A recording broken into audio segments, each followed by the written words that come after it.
Our military analyst Sean Bell is here in the studio to give us a bit more insight into what is going on the ground. And look, as I've been hearing from a couple of politicians in Ukraine, morale is high because of this, and it still caught everyone by surprise, and even them. No, exactly, and I think it's been caught everybody by surprise. I mean, clearly there's a lot of planning that went into this, so, for the inner sanctum cell. I think what's been fascinating, though, that the information, it's great to hear Deborah Haynes talking from the country, but there's a wealth of information that's just been...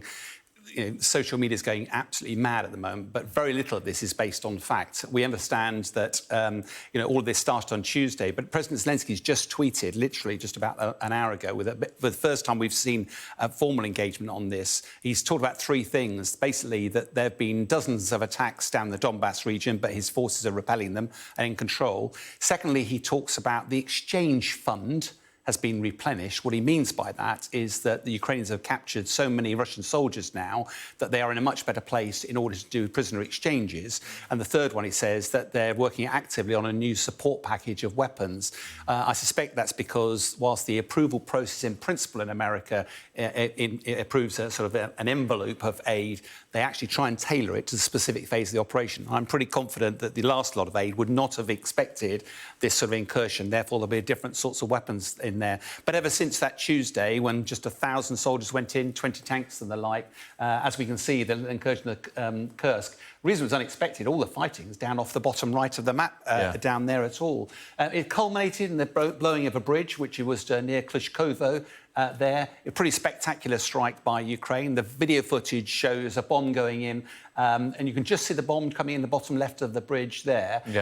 Initially, I thought that was a fighter jet delivering it, but when you look at the geography, it's very unlikely in Ukraine the fighter jets always straying so close to the border and over Russian territory, so it's probably an ATACMS or a Storm Shadow missile. These bridges, vital resupply lines for Russia, for the people, for their effort on the ground. But this is, in strategic terms, is a very small incursion by Ukraine. Yes, it's over 1,000 square kilometres, but in grand strategic terms, it's relatively small. But undoubtedly, it's going to be rattling the ability of Russia to continue its military support. Well, it clearly shows weaknesses in their own defences. So what's President Putin going to do next?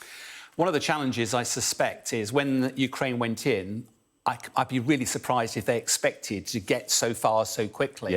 And what they found was a load of conscripts on the border, and that was it. Now, what Russia's President Putin, he will be embarrassed and humiliated by this. He's seen as Mr. Security out in Russia. One of the options he's got, is you look at the map, is he's apparently bringing troops down from Kaliningrad, which is up near Lithuania up there, into the region, and also moving some folks up from Crimea.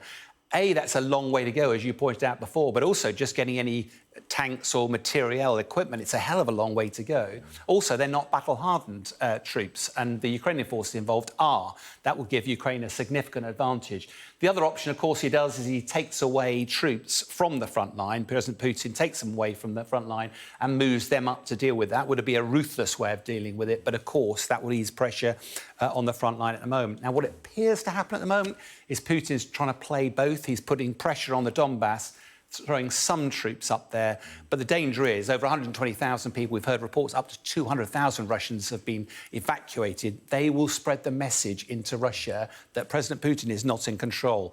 Suddenly, you're seeing President Putin's control of the narrative start to unravel. Well, because Ukraine have changed their approach from defence to offence. It's a cliche, but it's one as old as any battle writer, Sun Tzu and Machiavelli as well. And do you think they will continue to be on the offensive then, Ukraine, as a result of this? I think it's very difficult from a military perspective. I don't think they expected to get this far. I think the real challenge is, do they hold out and expect a ruthless response from Putin, or do they elegantly withdraw, having made their point? It's a long border.